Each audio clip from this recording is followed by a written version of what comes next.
found important. So you look at this, you look at this, the first slide.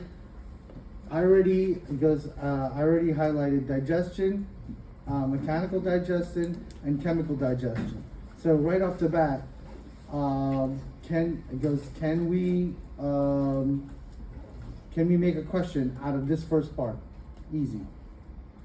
So the first goes one sample question. Let me make this. I'll make this a little exaggerated so you can see it. First question. I'm looking at the first slide, and I could give an example of mechanical and an example of chemical digestion. So the pH in my stomach is 0.8. What is this an example of? And of course, the classic will always be, is it mechanical? Because is it chemical digestion? Is it both? Neither. And of course, can't be both. It's either one or the other, right? So of course, the second you see pH, is that mechanical or is that chemical? Chemical. So of course, it's chemical. So you think pH, and it goes, what can we replace pH with? You can replace it with, this meter. I have a thing about,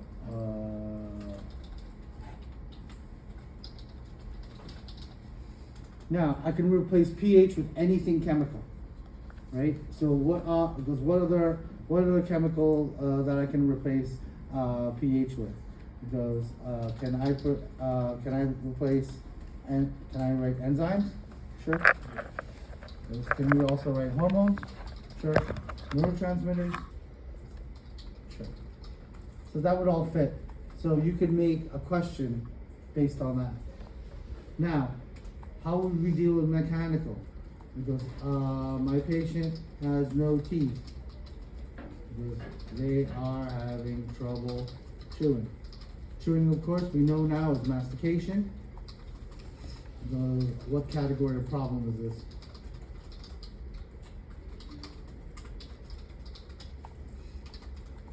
And let's, so it would be, of course, again, mechanical. Wow, what is with my typing? Chemical,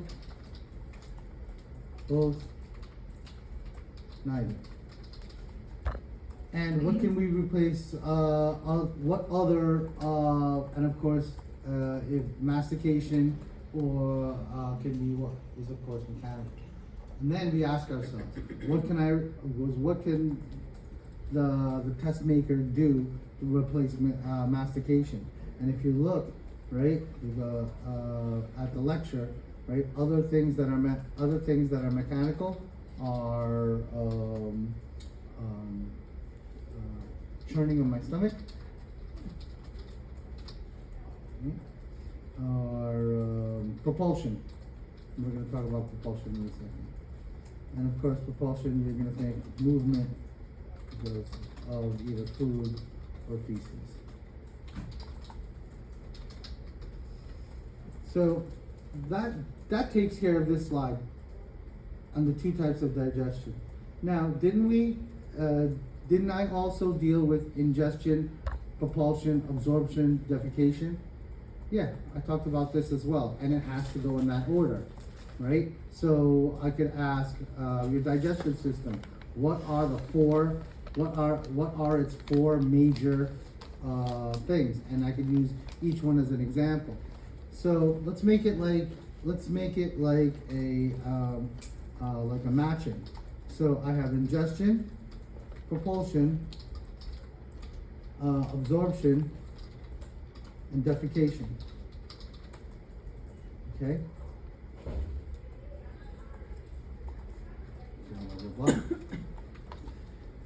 So these could be my choices.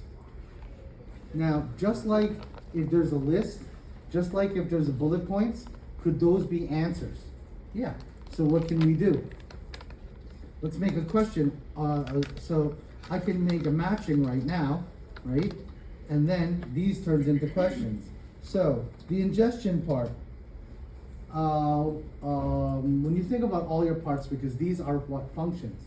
So what part ingests? What do I have to do to take in stuff?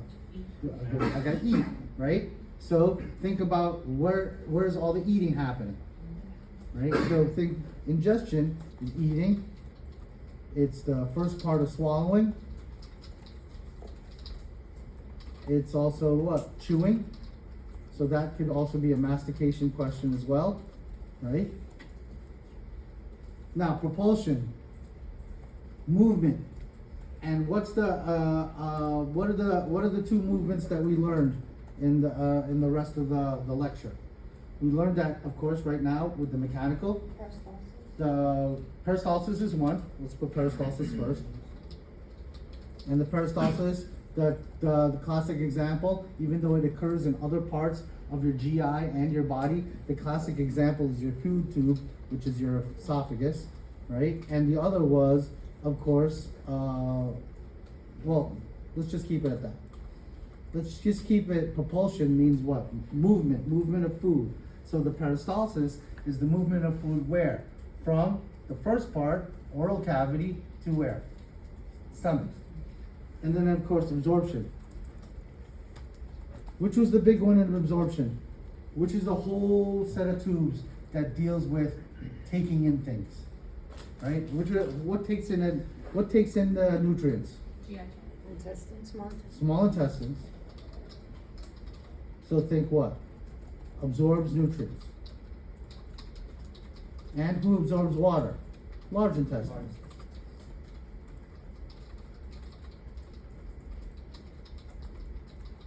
And there's defecation. Who's in charge?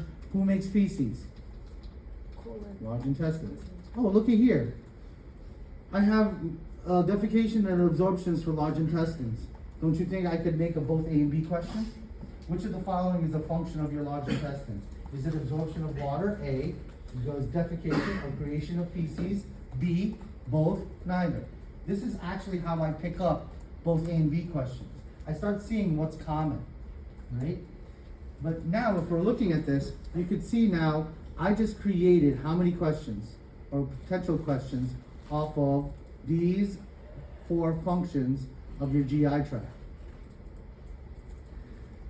And I matched it to, and do you see a theme?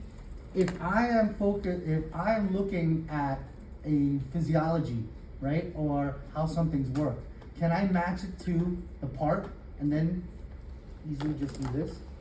So let's say, for example, we ask a mastication question. My patient is having a hard time moving her tongue and chewing. Which problem will she have? Ingestion, propulsion, absorption, or defecation?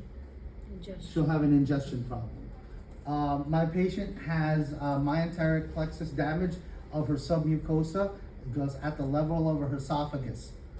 It goes, what problem will she have? Ingestion, propulsion, absorption, defecation. She'll have a propulsion problem. A classic propulsion problem is in pediatrics. If you have a baby that keeps on coughing up or vomiting up their formula, right?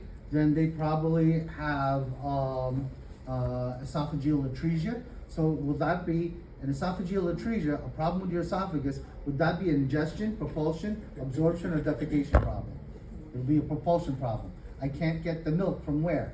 Up here to down here to the rest of the process. And here's a classic question regarding absorption, right? If I have blockage in my small intestines, what can't my GI do? It can't pick up nutrients. If I have blockage in my large intestines, what can't my GI do? Absorb water, right?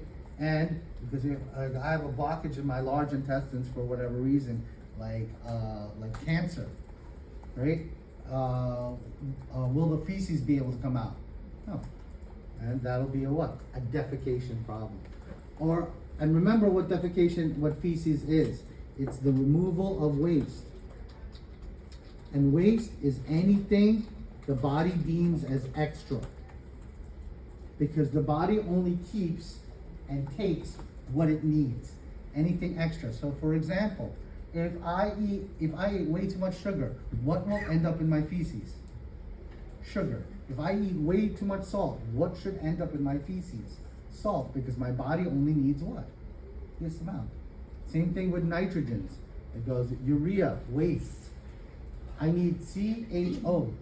Was there anything in our lectures that said we need massive amounts of nitrogen?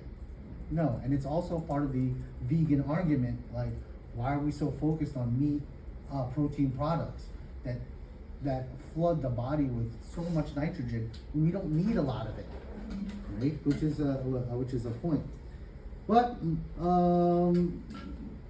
meat tastes good, so that's how I win my argument. Yeah, I win. Meat tastes better than anything in it. How many times I've been in a vegan restaurant? I went right to McDonald's right after. It was delicious. I'll be honest. It was delicious. The curry, whatever thing that made it look like a turkey was delicious. It kind of looked like a turkey. Tasted a little bit like a turkey. But when I was done, I'm still hungry, right? Because I'm a meatitarian, and that's a problem, right? So, do you see what I did with the slides? I took them apart and I asked myself, what's important, right? And in this one, this was important, ingestion, and this one. So let me look at the next slide. Ooh, remember what I said about this this slide? Remember I said it's chock full of anatomy matching to a physiology. Isn't that what we're doing? So let's look at the picture and let's make some sample questions on how I could make sample questions. So let me pull up. I have a question. Yep, shoot. Can the thing that you're typing out, can you like post that? No. So you better have it on recording or type fast. Right? And I'm not putting all the questions per se. You can see what I'm doing. I'm making notes that lead to questions. Right? Which, by the way, I'm doing also my homework. I haven't made the quiz yet. So this is exactly what I do when I want to make a quiz. So when you're looking at Right, I can't bring it up, so how's this? I'll put this on pause, max this out. So when you're looking at this slide, you see here, accessory organs are here to the left, and all the main stars and players of the alimentary canal are on the right, right? And who are our accessory organs? You have your salivary glands, liver, gallbladder, pancreas. So do you think I could make some accessory organ questions? Yeah. So, and they have to focus on salivary gland, liver, gallbladder, and pancreas. And we'll do that as we go along. And then who are all part of the actual canal? And remember, the accessory organs, no food really passes through them. The accessory organs add things or take things away from the food, right? But the food has to pass through the GI tract, also known as the alimentary canal. So look at this slide and let's give an example. It says salivary glands, breakdown of carbohydrates. So right off the bat, how many times did we say salivary gland and amylase? Right? So could I have a sample question that could be like this? Which of the following enzymes is released by your salivary gland? And I'll do what? One of each. Amylase, peptidase, lipase, and nuclease. And of course, what's the answer? Amylase. Now, can I do it backwards? How's this? Instead of saying amylase, which of the following is broken down by your amylase in your salivary gland? I mean, which of the following is broken down? Which of the following breaks down amylase? Following releases amylase. Because that's the direct opposite of the above question. And of course, could I do salivary gland? Stomach, duodenum, Bless you. thanks, duodenum, and so on and so forth. I can make up some more, right? So, you see how we could do it backwards? I could take the thing that I'm looking for and then look for the structure. And let's take it even take it even a step further so that you can link knowing what these things do. Which of the following will be broken down by my saliva? Now, I could take the amylase, peptidase, lipase, nuclease, and start doing what? Can I start doing carbohydrate, lipid, protein, DNA? Let me bring this down so you can all see it. You think I could do it that way? So did you see what I did?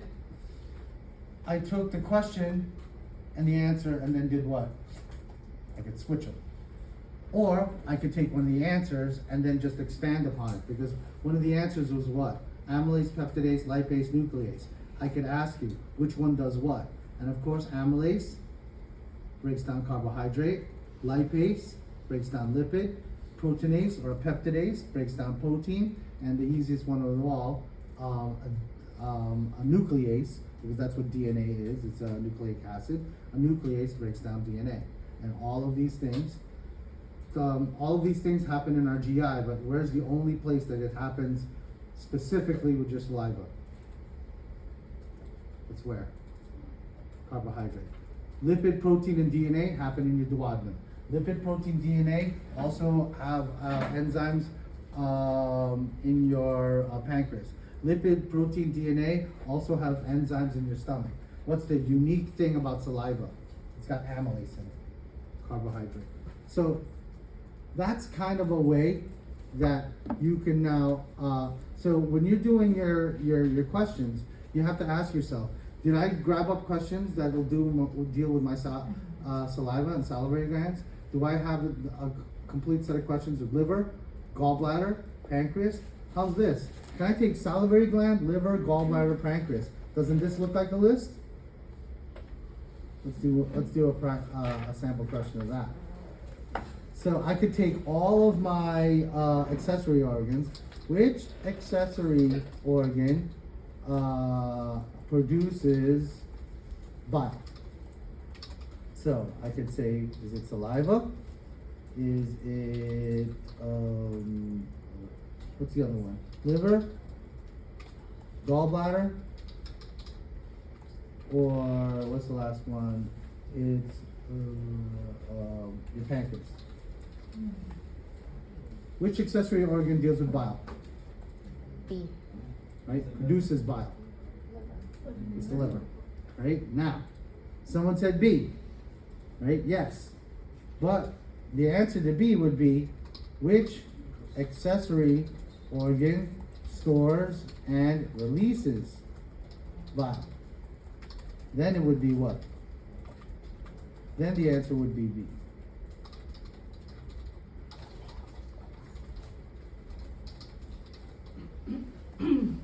You see how you can walk into that one?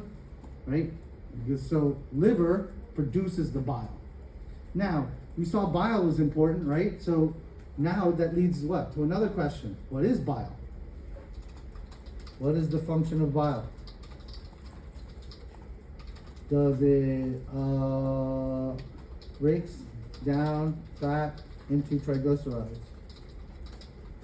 Breaks down triglycerides. Breaks down fat into micelles.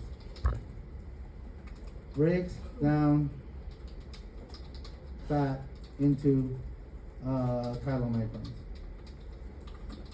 So you look at this, I gotta know what bile is. Now I know where it is, because where it gets stored, what does it do? And remember, what was the key term regarding bile? Is bile a lipase? No. Bile is a detergent, also known as an emulsifier. I could ask that question. And what do emulsifiers do? They make what?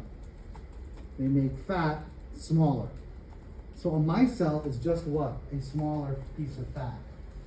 Triglyceride is part of the fat family, but it's what happens when I start breaking down fat, right? And I can break down triglycerides even more, but that's not what bile does. Bile makes big fat globules into little fat globules, and the little fat globules are called micelles. And the micelles can be broken down even further, but detergent emulsifier, the first step is always this. So a correct answer to what is bile, it is a what? Detergent. What's another word for a detergent? Emulsifier. And what does an emulsifier do? It breaks down fat into smaller fat pieces called micelles. So I could even write here, smaller fat. And the smaller fat is called micelles. Now, could I have a question? It goes, which of the following is a micelle? Right? Is it a product of bile? Is it a product of lipase? Is it a product of proteinase? Is it a product of DNase? Of course, it's a product of what? Bile. Right? Because a micelle is a product of bile. And what's bile?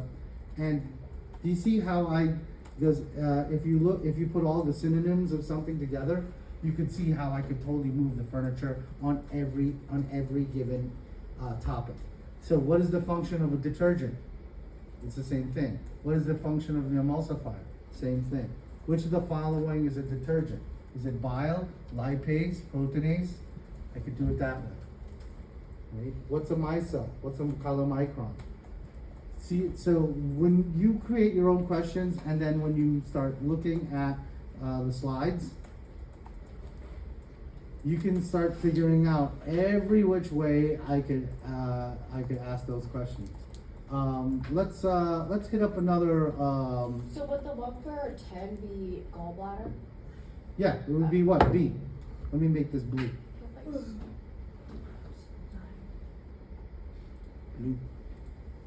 Gallbladder.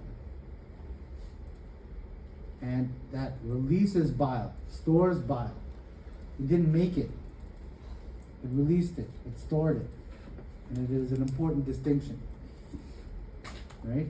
So that would go in that box, this goes in this box, and then the bile detergent emulsifier will also go into the same, into both boxes. So if I start talking about the gallbladder or the liver, right?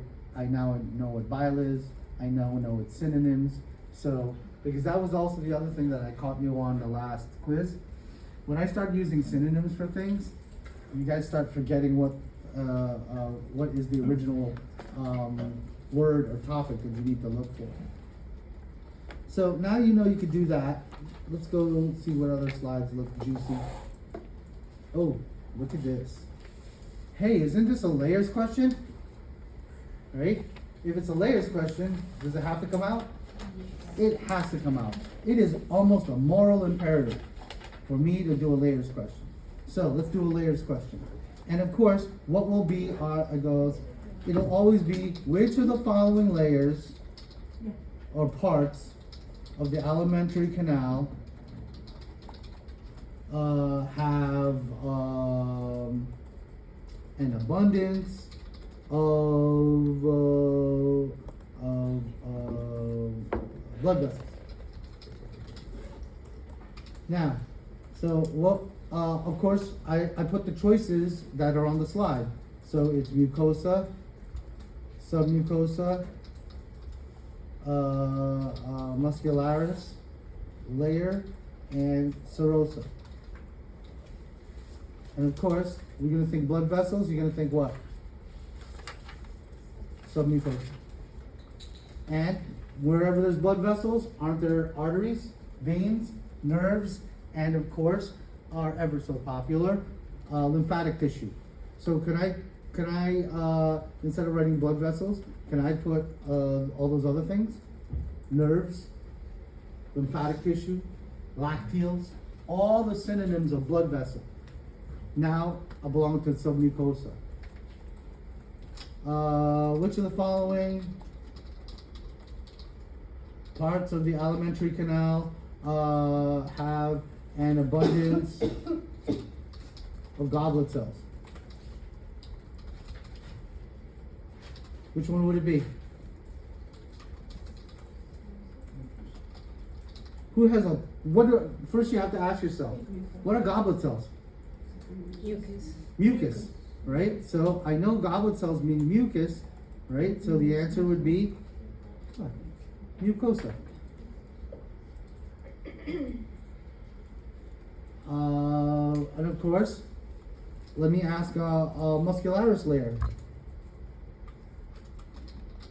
Which of the following types of muscle can be found in the muscularis layer of your alimentary canal, or tract, canal, pathway, yada yada yada. Right? And the answer from above would be, well, not answer from above. Let's do the types of muscle. Because remember, this is Anatomy and Physiology 2. You're assuming that you know stuff from Anatomy and Physiology 1, therefore there's going to be a little bit of integration. So, what are the types of muscles do we know? We know I have skeletal, I have smooth, also known as visceral, and then of course I have cardiac. And then I'll do something like none of you know. So, the muscularis layer, let's color that this pretty color. What is in, it goes, what can I have, do I have any control over my GI? No. So, which one is it? Is it skeletal, smooth, or cardiac? Smooth. So, now, can I now make the question backwards? Where's the location of smooth or visceral muscle within your alimentary canal? And you'll tell me what? Muscularis layer. And last but not least, we also know about serosa. So what's the function of serosa? It's the outermost layer. So what are some key words regarding serosa? It's the outermost layer. It's the toughest layer. And isn't that the location of your peritoneum? Let's write peritoneum right next to the serosa. We know the peritoneum has 2 layers. It's going to have a visceral and parietal layer. And what's the layer in between? Serous fluid. What's the function of serous fluid? Lubrication. So out of mucosa, submucosa, muscularis layer, where's the location of your peritoneum? Serosa. What is the function of your peritoneum? 2 functions. 1, protection. 2, lubrication, because isn't things going in and isn't things moving around propulsion wise in my GI? Yes. So that's how you take apart this slide. Dr. Garais, Yeah. when you said the location of the visceral muscle within your alimentary canal, you were talking about muscularis? Yeah, because when you look at this slide, right? Remember, I'm always going back to the slide. When you're looking at this slide, does it say muscle anywhere else in any of those layers? No. No. So that's where that's where it is. And why do you need to know this? Because one of these days, some of you are going to be going into surgery. Surgery is about which layer did you cut? Because when we cut a layer, on our way back up and out, you have to do what? Sew it up. So you have to know what layers are what. And who will be handing, if I'm the surgeon, which I never will be, right? Who will be handing me my tools? You. So you need to know the layers. And that's why layers are such an important thing in anatomy and physiology, because it's a big thing in surgery. So mucosa, submucosa, muscularis, serosa. It has to come out. Now, the quiz is only 20 items, but right now we're barely on what, the 4th or 5th slide, and we already have how many questions? I already have 14 possible ways that you could figure me out. All right, so you could see how effective this way of studying is. Oh, and look what I even did on the video. I spent so much time, didn't I? Right? And there's a picture associated with it. Now, let's look at the next one. Mixing versus propelling movements. Those were the 2 types of movements. Can I have a Is it mixing? Is it propelling? Kind of thing? Yeah. Right? So mixing, turning in your stomach. And all of these motions, they're all what? Rhythmic. Right? Because they're not random. So mixing, I want you to think what?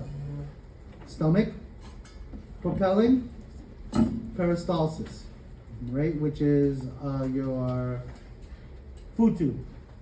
So this is a nice extra. But this thing that we just worked on, if that doesn't come out, I am just an evil, evil person. Let's be honest. This is coming out. This whole thing. What'd you say for the serosa? Peritoneum. And we already know what the peritoneum is. Double-sided cover. Visceral layer, parietal layer with a serosal layer in between. The serosal layer has serous fluid, and the function of the serous fluid is lubrication or reduction of friction. Right, so that's golden. This is nice to know. And it's too easy. If you don't know the difference between mixing and propelling by now, heaven help you. Now, did we do a lot of teeth? Did we do tongue? Not a lot. But remember, teeth and tongue, that whole thing is all about what? What kind of mastication, right? And what am I doing when I'm chewing? What am I doing to this food? Am I not mixing it, right? Am I not digesting it and mechanical digestion? So that's that part. Let's look at another side that's really neat. Oh, looky here. I had this slide, and what did I do? On the video, you start seeing that I started highlighting certain things. So you see all this yellow? I started highlighting all the tonsils. So don't you think the tonsils are important? So can I have an identification / which of the following is the function of your adenoids, which are your tonsils? Now, did you see how I specifically chose the synonym for tonsils? Because tonsils automatically, you're going to think what? It's lymphatic tissue, right? So it has an immune function. So of course, will I put stuff that'll be close by? Chewing is close by, mastication. It could also be digestion is where we're in, so you could be fooled by that, right? Let's make that C. Right, B, immune function, and D, I don't know, enzymatic, make something.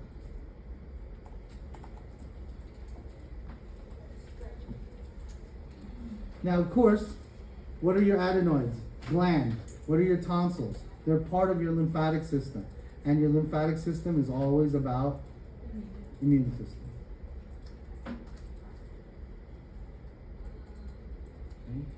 So you can see how mastication and digestion, how it is a very good distractor, isn't it? Because where are your adenoids? Right here. Where are your tonsils? There's some underneath here as well. And it's around the area of chewing. So don't you think that could lead you to chewing? But you'll ask yourself, what is the reason why I got tonsils in my oral cavity and in my pharyngeal cavity? Because remember, where's the dirtiest place of your body? Here.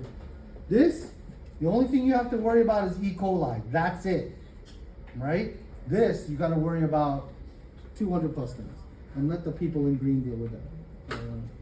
Now, when you look at this video here, also, I started talking about what? Trachea and the epiglottis. Again, these are more visual things, so that's more for the laboratory. But, oh, looky here. Parotid gland, submandibular gland, sublingual. Now, do you remember what was kind of important about them? That they had to be separated because all three of them had different functions. So let's write down parotid, and let's do a salivary gland question. That's a little bit more specific. So, which of the following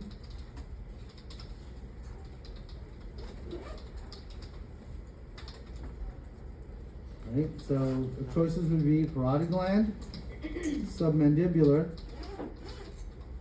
and sublingual.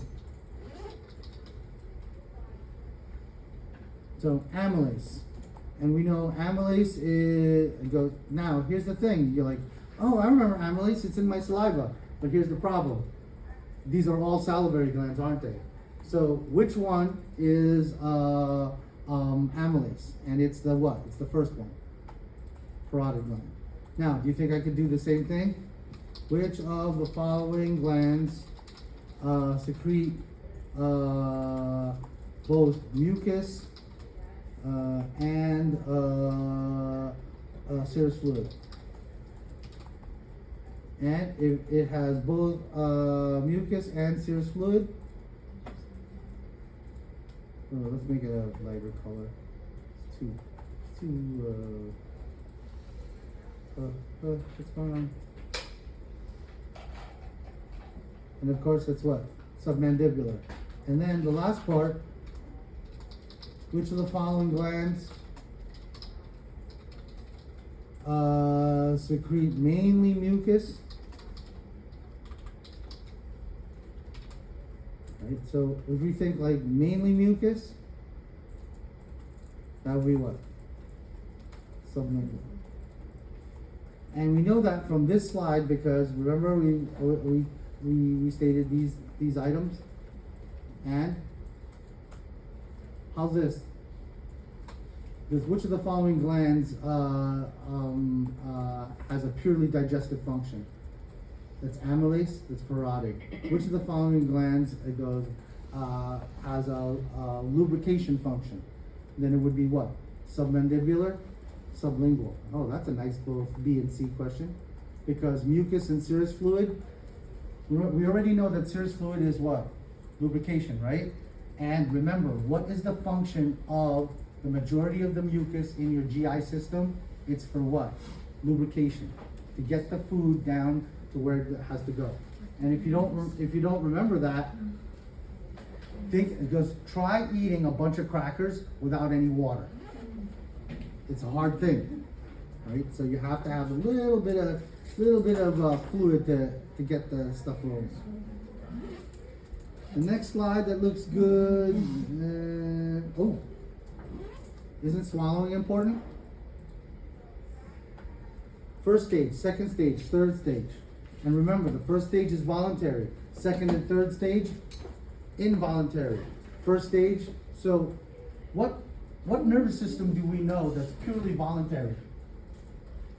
If I want to move my hand like this, what nervous system is purely voluntary? Somatic or autonomic? Somatic. So the second stage and the third stage is what? Purely autonomic. I have absolutely no control over second and third stage.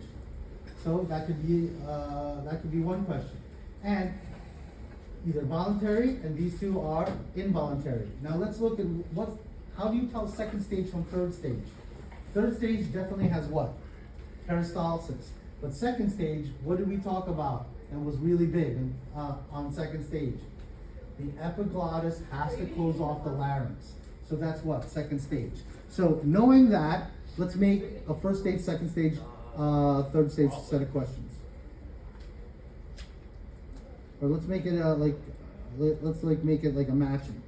So these are stages of swallowing. So do you think I can make a matching? First stage, it's going to match up to what? Anything that's what? Voluntary. Voluntary. It's going to make something called a bolus, and it has saliva in it. Second stage, I'm going to think what? Epiglottis, right? Closing off trachea. It doesn't close off the esophagus because I need the esophagus open so that all the food goes down. And third stage, what am I going to think? Peristalsis. And what's the one organ we always think peristalsis? It would be your esophagus. So you see how I broke that down. You can now see how we can make a staging of swallowing question. Which of the following stages is controlled by your autonomic nervous system. So, is it first stage, second, third, both B and C. Let me make out the layout. Right, so the answer would be, what would the answer be? D, both B and C, because from the notes above, who do we have no control over? Second stage, third stage. Who do we have direct control over? First stage, right? So you could figure out the rest of it, right? But do you see how it goes each slide? How you take what's so special about each category, and then you do what? You can make a matching, and then from that matching, I can make what? A question. And then of course, then you make your sample question. Can we now do it backwards, right? Like which of the following stages has done this, does this, that, the other thing? Could I ask this? And he goes, which of the following is included in second stage? I could give you the stage, you tell me what it does. Or I could tell you I could say the physiology, and then you tell me the stage. So know that I could do what? Either way. I could say, my patient is going through peristalsis. The bolus of food is moving from the oropharynx through the stomach. What stage of swallowing is this? Is this first stage, second stage, or third stage? And the second you see peristalsis, you're gonna think what? That's third stage, right? I got my answer, I move on my day. I go, my patient tried to talk while she was drinking a glass of water. Then she started to choke. And he goes, what part of swallowing got messed up? Is it first stage, second stage, or third stage? It would be what? Second stage, because why was she choking? Because if the epiglottis doesn't close off the trachea, where will the water now go? It'll go in the trachea. Do we want water in my lungs? No, your lungs aren't gonna like that. Your trachea or your windpipe is not gonna like that. So then you have the gag reflex, and you're gonna start gag and coughing reflex. You'll start gagging, choking, and then what? Start coughing. So that's how you take care of that slide.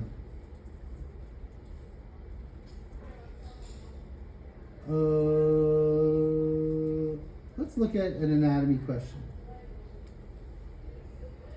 I've done a whole bunch of physiology questions, and we now know that after the esophagus, I have the stomach, and then after the stomach, I have the small intestine. After the small intestine, I have the large intestine. So could I ask about the doors, right? I could also ask about this, the rugae, the folds. Are there rugae in the small intestine? Nah. He goes, are there plicae circularis in the large intestine? Nope. So let's make a list of anatomical items that will match up with physiologic functions. So I'm going to go from your epiglottis on down. So I could write stuff like, let's call it parts to parts. So of course the epiglottis, I know that's going to do with what? Second stage of swallowing, close off trachea. Okay? And remember we had the LES, which is the lower esophageal sphincter, also known as the cardiac sphincter. What is that? A sphincter is what? Circular muscle closing off superior or top part of stomach. And of course your pyloric sphincter closing off distal part of stomach. We also know that rugae are the folds. The folds in where? Folds in your stomach. We also know plica circularis is in small intestines. Remember the folds upon folds? We also know Tenia coli. Coli gives it away. Large intestine. We also know your appendix is where? Large intestine. So what did I do here? I took the parts, like the famous parts of parts, right? And then matched them up to where they are. And then I could have, that's how I can ask a pure anatomical question without showing you a picture. So let's look at, we already have an example of A. Let's look at B. Which of the following sphincters, right? Oh, we forgot to mention the anus as well.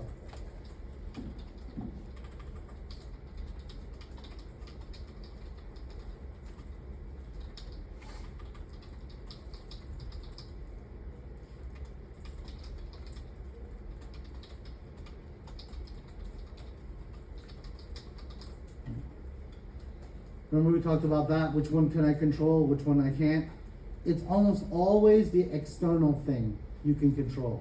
The internal stuff you can't control. So let's look at the example of B. My patient has heartburn. Which of the following sphincters is incompetent or is not working? Is it your lower esophageal sphincter, anal sphincter, pyloric sphincter, or rugae? Right? It would be, no, heartburn. Heartburn would be what? Your cardiac sphincter, which is your LES. So let's add this to cardiac sphincter. Yeah. Let's add the word heartburn. Good, you walked into that. Thank you for walking into that. Because I can tell you, between the LES and pyloric sphincter, you guys won't answer anal sphincter. I mean, you did study a little bit. You do know your anus is not here. It's back there somewhere, right? So you're not going to answer that distractor. But between pyloric sphincter and cardiac sphincter, you're going to do what? So think now, lower esophageal sphincter is the cardiac sphincter. Remember, it's the lower part of the esophagus, not the lower part of the stomach. What's the lower or distal part of the stomach? That's your what? Pyloric sphincter. That's the one that's going to close off the distal part of the stomach before it gets to our small intestine. Now, I'll go, which of the following organs have folds in it? Called rugae. And you'll tell me what? Stomach, right? Which of the following, and remember the function of the small intestines? Absorption of nutrients, right? So doesn't it make sense the plica circularis will be what? Folds upon folds upon folds to increase the surface area to absorb nutrients. So if I ask, because where can we find plica circularis? And you'll tell me where? In your small intestines. What is the function of the plica circularis? Right? Now, do you see this mantra we're doing for every single question? We're always going back to our goal, which is what? Can I make it an anatomy question? Can I make it a physiology question? So plica circularis, anatomy question, where is it? Small intestine. Plica circularis, physiology question, what does it do? It does what? Increases the surface area of my small intestines. Tenia coli is the large intestine, right? So that's what? An anatomy question. Your Tenia coli, physiology question would be, what does it do? Your colon's got a lot of feces in it. It's got a lot of E. coli. Do I want to get that out of hand? No. So I have to have an immune system there to protect the large intestine. And that is the function of the Tenia coli. Now there's the tail end of the Tenia coli called the appendix, right? Where will you find your appendix? In your large intestine. And specifically, what part of your large intestine? Your cecum. Which, by the way, there is also, I failed to mention in yesterday's lecture, there's also another sphincter there, the ileocecal valve. And of course, the cecum is the large intestine, the ileum is in the small intestine, so don't you think the ileocecal valve has to be the valve or the door that's in between the large intestine and the small intestine? Because do I want feces being absorbed back into my body? Nope. Do I want all my lovely glucose, fat, and carbohydrate to end up in the toilet? No. So there has to be a what? A door that closes all of that down. And of course, internal versus external sphincter. We have, remember my story, right? Some of you weren't laughing at the story because I know it hit too close to home and it probably happened to you, right? So, okay, keep it to yourself, right? No judgments. Voluntary is always where? On the outside. I can control everything here on the outside, right? Right? But can I control anything here on the inside? So every internal anal sphincter is involuntary. It is autonomic nervous system. It falls upon reflexes. But my external anal sphincter, I can pucker up right now if I want. Look, I'm doing it. Don't even know. All right? So that is what? Voluntary. Therefore, involuntary is what? Autonomic or sympathetic nervous system. What was it? Internal anal sphincter, does it belong to the autonomic or the somatic nervous system? Autonomic, right? And goes external anal sphincter, does it belong to the, it's purely voluntary. Does it belong to the somatic or the autonomic nervous system? It's somatic because I can do what? I can actually control it. Yep. When people get a colostomy bag, like what happens? So colostomy, let's look at the word. Colo means colon, right? Remember I told you that one I don't even think she was a nurse. When I really think about it, I think she was just a nursing student because I don't think a nurse would do this when pulling out something that hard and that dangerous. I think it was a nurse candidate. It had to be, right? Well, he got all cut up here. So we had to stitch up some of the stuff back here. Now, those stitches need what? At least what? 2 weeks to go heal. So do I want feces coming out of here? Nope. So what do? We go inside, we close off the colon, right? So now feces doesn't go anywhere. But what do we need to do? Colostomy. Colon, large intestine, stoma. Create a hole. So I put a hole here, right? And I put a port. And then it'll go into the bag. So where will all the poops now go? It'll go into the bag, right? And it won't go out where? Here. Or let's say cancer totally ate up everything back there, right? And it does happen. It totally ruined it. So I have no sphincters, I have nothing. If I have no sphincters, what's gonna happen? Stuff's gonna come out. So we have to do what? Close all that up, and now everything has to now go out of the colostomy bag. It's very interesting that we can put unmanned drones on Mars, but we can't make a colostomy bag that doesn't leak or stink, right? Even the littlest thing come out, oh, it's leaking, it's just, and you know who they are, they're sitting there, they're very embarrassed, and they're like, can we change this? And they reek. Because also, it goes, is the E. coli acting upon any of the feces? No. So this is like nasty, unfermented stuff, and it is just, and also same thing with a bowel resection. If you know that you're doing an autopsy and the patient deceased before, and they ate a meal right before they deceased, just brace yourself. It's going to be a stink that it gets you here. Really, it's just, there's no way to stop it. And don't, you're going to have a lot of pathologists tell you to wipe oil of wintergreen right underneath your nose.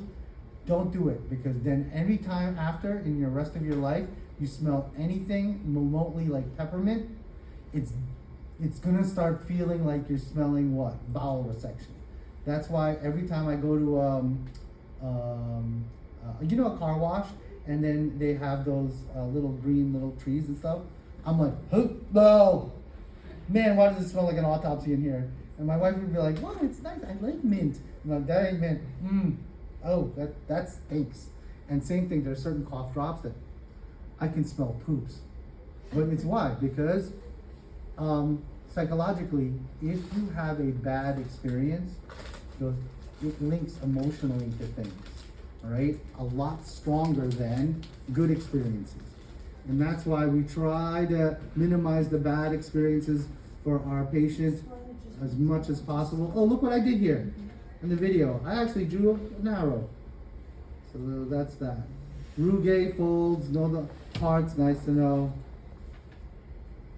Oh, how many times did I did sympathetic versus parasympathetic impulses on these sample questions already? 2 or 3 times.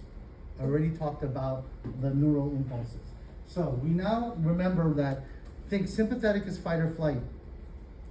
If you're in a fight or if you're running away from somebody, are you thinking about a ham sandwich? No. So sympathetic nervous system stimulates cardiovascular. But then what does it do to the gastrointestinal system? The exact opposite. It shuts it down, right? Now, because what happens when parasympathetic rules? Your gastrointestinal will be what? Stimulated, but then what will be kind of slowed down? Cardiovascular, right? Because if you're really enjoying a meal, your blood pressure should be low. Your respiratory rate is low, right? And think, you're probably in a nice restaurant with candles and in a good mood. So how are your pupils? Just relaxed, everything's cool, right? So think parasympathetic stimulates GI. So instead of saying stimulate GI, can I talk about the acid in your stomach? When do you have acid in your stomach? When you're eating or when you're not eating? When you're eating, right? So parasympathetic, what will it do to the acid in your stomach? Increase or decrease? Increase. Instead of saying increase acid, can I ask, will it increase or decrease your pH? Wrong. Acid decrease. Yeah, thank you. Thank you for walking into that. I hope you guys recorded that. Repeat that? Thank you for walking into a pH question. Good. We get it wrong here, won't get it wrong tomorrow, because I'm going to put that question on there. Remember, pH, if pH is acidic, is it going up or down on the scale from 1 to 14? It's going what? Down. And the pH of your stomach is what? Less than 1, right? So, if I have stimulation of my parasympathetic nervous system, so what's it going to do? Is it going to increase or decrease my stomach? Increase my stomach. If my stomach gets increased, right? Because what will happen to the acidity? Increase. But what will happen to the pH? Decrease. Remember, because decrease of pH is what? Acid, acid, acid. Right? So parasympathetic, acid, acid, acid.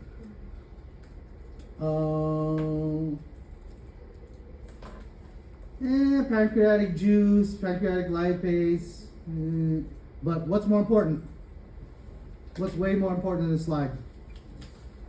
Chymotrypsin, carboxypeptidase, and trypsin, right? Because pancreatic amylase, pancreatic lipase, it's already in the word. Amylase is carbohydrates, starches. Lipase is, of course, what? Lipids that break down into triglycerides. But trypsin, chymotrypsin, carboxypeptidase, it doesn't sound like proteins.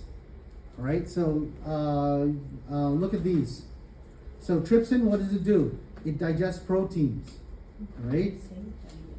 And anytime you see ogen, is that an active or inactive hormone? Trypsinogen, is that active or inactive?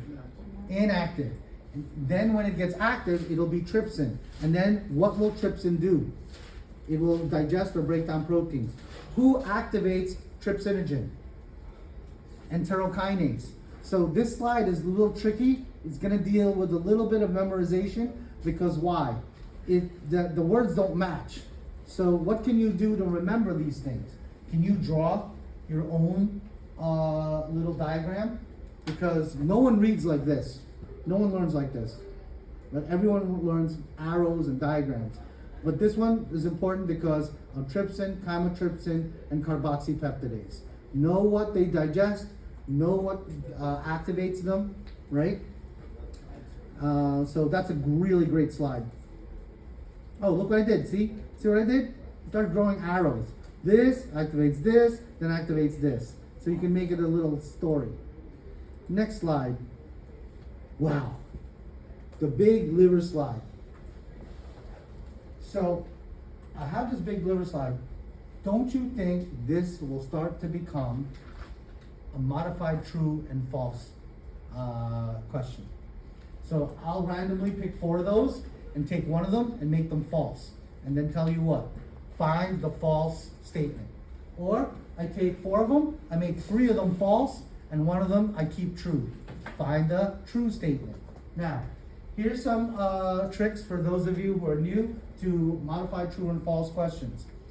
If it grammatically looks different than the others, let's say you have no clue which one's true or which one's false. If one of them looks grammatically different than the other one, pick that one. Here's also the other one. There is no such thing as an absolute in medical or mathematics.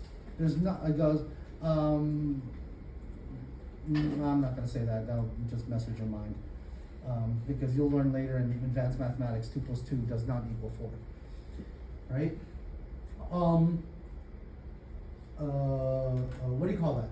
So if it's an absolute, like I'll say something like this, that, the other thing always happens, right? If you couldn't do your process elimination, if you find something that has a very extreme statement or a very absolute statement, then that is the false statement. So there are tricks like that. So what can I now do to memorize these 13 to 15 items? Remember chunking? I could put things together. And if you remember the lecture, I started putting things together like 3 or 4 or 5 of these things will be metabolism. Because the function of the liver is metabolism or breakdown or change of carbohydrates, fats, and lipids. So doesn't that take care of all of these? Right? So another one, of course, liver, if it breaks down proteins, then what does it do with the extra nitrogens? It makes what? What's our waste for nitrogen? Urea, right? Oh, the story about glycogen. Remember, glycogen is a storage form of glucose. Remember insulin and glucagon? If you're starving, you haven't eaten in about 12 to 14 hours, your pancreas releases glucagon. Glucagon tells the liver to do what? Break down the glycogen to make me some glucose, right? And of course, if I can break down glycogen, can I make glycogen? So when I eat a lot of sugar, where's the first place I'm gonna store it? I'm gonna store it in my liver. So that's what you gotta do with this. You gotta learn it in chunks. And the two biggest chunks of this big list is metabolism of food, right? Filtration or production of waste, urea, right? Filters also toxins and alcohol and drugs and food, right? And then lastly, we already know what happens to my sugar when it goes into my liver. It gets stored. And any excess sugar that my liver can't store, it'll be stored in adipose or fat tissue. So modified true or false for this for a huge list is golden. What did I write? All gawk? All. I think I tried to say all good. Who knows? Well, bile we already know. Remember, there's a difference between an enzyme and an emulsifier. Emulsifier just breaks down the fat into little micelles. It's still fat, but a lipase will turn fat into fatty acids, glycerol. It'll break it down chemically. So think lipase breaks the fat down chemically, but a detergent like bile salts is an emulsifier. It just breaks down the big fat globule into what? Little fat globules. Bile pigment, we already know, right? Ooh, you now have 2 slides that had the word detergent and emulsifier. What are the odds? What are the odds that a question has to come out? It has to now, because you've now seen this on multiple slides. Now, vitamins A, D, and E, and K, that's nice to know. I wrote it on the board. Know what the vitamins are, right? And know what each one is. That's going to be a nice side note. But when we think about it, am I looking at side notes anymore? How many question or question types did we already do already? 21. Tomorrow's quiz is what? 20 items. So right now, I'm not saying to stop studying, but right now, if you have this much information, right? Don't you think I should work on, again, chunking. Don't you think I should work on the first 10 first, and then the next 10? And if you look at the video, I'm already where? I'm already at the tail end of my slides, right? And a lot of the slides are what? They're all redundant because we already talked about the small intestine.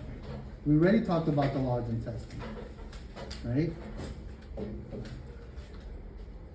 Parts, because this is, remember, we're gonna look at these parts. You're gonna have to be able, on anatomage, to look at these parts, but we already, you know, we'll talk more about that in lab. Oh, can you add haustra to large intestine as what, parts of parts? Where do we find haustra? I found it in my large intestine. What is the function of haustra? It makes the feces and it packages the feces. If you look at the large intestine, doesn't it look like poops? Yes. Because it is the mold that makes the poops or the feces. I better stop calling it poops. Right? And intestinal flora, what's the only intestinal flora that we really care about? Escherichia coli, E. coli. And what will it do? Vitamin K, vitamin B, right? And what was the big thing with vitamin B12? Why do we care about vitamin B12 so much? That does what? Makes more sense. Red blood cells, right? Now, there's some literature that says vitamin B and vitamin B complex deals with brain and memory, but 10 years ago they debunked that.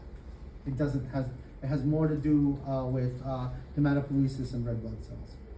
And remember, gas is no longer called gas, it's called what? Lactus. And the hydrogen sulfide, that's why it stinks. Mass movement, defecation reflex. No.